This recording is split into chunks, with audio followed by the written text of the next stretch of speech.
Yang terhormat Bapak-bapak, Ibu-ibu, salam Pancasila. Bapak-bapak, Ibu-ibu yang melihat video saya ini, tolong jangan lupa subscribe, like, dan di-share. Sifatnya gratis. Pada hari Jumat tanggal 19 Juli tahun 2024, saya akan mengomentari Sukron bersama 4 orang anggota NU bertemu Presiden Israel Isaac Herzog. Berita sangat viral sekarang, saudara Sukron bersama 4 anggota NU berangkat ke Israel bertemu Presiden Isaac Herzog. Keberangkatan mereka ke Israel dalam rangka perdamaian Palestina, dalam hal ini kelompok Hamas. Kelompok Hamas yang sampai saat ini perang antara Israel dengan kelompok Hamas. Dan keberangkatan mereka atas undangan pihak Israel. Dan semua kebutuhannya ditanggung pihak Israel. Mengetahui keberangkatan kelima orang tersebut, pengurus besar Nahdlatul Ulama Yahya Stakuf marah besar atas keberangkatan kelima orang tersebut, karena berangkat ke Israel bertemu dengan Presiden Israel Isaac Herzog tanpa sepengetahuan Ketua PBNU Gus Yahya Stakuf.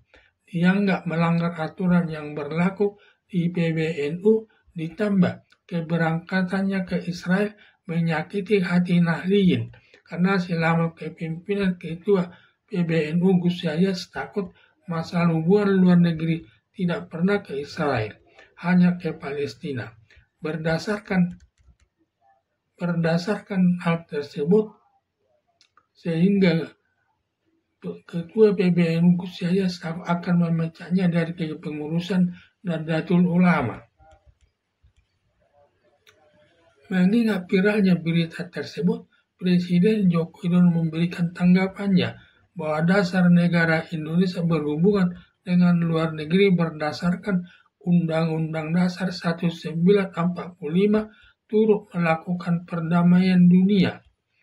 Melihat pengarahan Presiden Joko Widodo sangat pendek, intinya seperti mendukung keberangkatan kelima anggota PBNU bertemu dengan Presiden Israel Isaac Herzog dalam rangka penjajakan damai antara Israel dengan kelompok Hamas Palestina, karena Indonesia secara diam-diam sudah mempunyai hubungan dagang dengan Israel, karena Indonesia membeli alat persenjataan dari Israel yang terkenal baik dan canggih dan kebutuhan lainnya.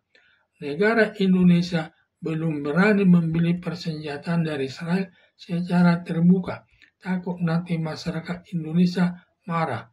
Maka adanya kelima anggota NU memulai hubungan baik dengan Israel dianggap kesempatan besar untuk melakukan berbagai juru damai, karena syarat juru damai hubungannya harus baik kepada kedua belah pihak yang bertikai, atau kelima anggota NU harus baik hubungannya dengan Israel, dengan kelompok Hamas Palestina, baru bisa mendamaikan Israel dengan kelompok Hamas Palestina dengan Israel.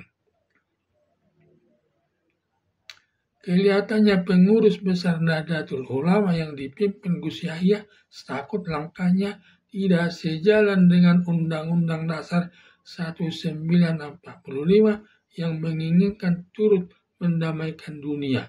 Sebaliknya, pimpinan PBNU Gus Yahya Stakuf hanya melihat permusuhan dengan Israel. Sedikit pun tidak ada keinginan mendamaikan Israel dengan kelompok Hamas Palestina. Ada lima orang anggota NU termasuk Sukron yang berkeinginan melakukan penjajakan perdamaian kelompok Hamas Palestina dengan Israel, malah pimpinan PBNU Gus Yahya Stakuf mengancam dipecat dari kepengurusan Nahdlatul Ulama atas kelima anggota NU tersebut. Seharusnya Ketua PBNU Gus Yahya Stakuf mendukung langkah kelima saudaranya Sukron bersama 4 anggota NU tersebut sebagai juru damai demi kebaikan mengarah perdamaian Israel dengan Indonesia, apalagi yang mengundang negara Israel perlu disambut dengan baik untuk menciptakan perdamaian dengan negara Indonesia yang sejalan dengan Undang-Undang Dasar 1945 turut aktif melakukan perdamaian dunia. Termasuk Ketua PBNU Gus Yahya Stakuf tidak mengikuti jejak mantan Presiden Gus Dur, petinggi PBNU yang berkeinginan besar melakukan perdamaian dengan Israel dengan Indonesia. Keburu mantan Presiden Gus Dur dipanggil Yang Maha Kuasa sehingga tidak sempat mewujudkan perdamaian Israel dengan Indonesia. Kalau melihat langkah Presiden Joko Widodo, tidak masalah bagi Presiden Joko Widodo soal Israel. Yang penting melihat prestasinya ketika FIFA akan menyelenggarakan sepak bola dunia U20 di Jakarta. Presiden Joko Widodo sangat senang akan mengharumkan negara Indonesia di dunia internasional. Demikian juga banyak digemari masyarakat Indonesia. Tetapi karena dalam pertandingan tersebut di mana Israel ikut salah satu pesertanya dalam pertandingan dunia tersebut di Jakarta, ada yang menyatakan yaitu kelompok alumni 212, demikian juga Gubernur Bali dan Gubernur Jawa Tengah Ganjar Pranowo dan Megawati Soekarno Putri selaku Ketua Umum Partai Demokrasi Indonesia Perjuangan menyatakan intinya tidak setuju pertandingan sepak bola tingkat dunia U20 diselenggarakan di Jakarta.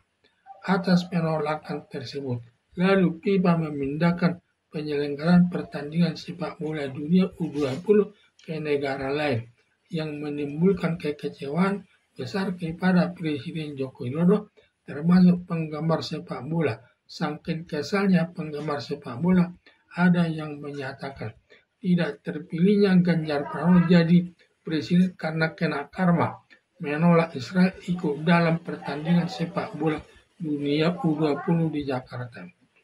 Mengingat langkah Ketua Pengurus Besar Nahdlatul Ulama Gus Yahya Stakuf tidak sejalan dengan Undang-Undang Dasar 1945 dan tidak sejalan dengan Presiden Joko Widodo ikut mendamaikan dunia, justru yang terjadi sebaliknya, seperti menghasut warga Nahdliyin tetap membenci Israel, bukannya mengajak warga Nahdliyin turut aktif melakukan perdamaian dunia. Berdasarkan hal tersebut, sebaiknya Ketua Pengurus Besar Nahdlatul Ulama Gus Yahya diganti dengan orang lain dengan cara berpikirnya mirip dengan mantan Presiden Gus Dur yang menghendaki berhubungan baik dengan Israel. Harapan saya yang tidak sejalan dengan Undang-Undang Dasar 1945 dan tidak sejalan dengan Presiden Joko Widodo turut aktif mendamaikan dunia, perlu Pengurus Besar Nahdlatul Ulama Gus Yahya Stakuf sejalan dengan Undang-Undang Dasar 1945 turut aktif melakukan perdamaian dunia, karena dalam realisasinya pemerintah secara sembunyi-sembunyi melakukan hubungan yang baik dengan negara Israel dalam bidang perekonomian, terlebih negara Indonesia membeli peralatan perang dari Israel dan Indonesia belum membeli peralatan perang dari Israel secara terbuka.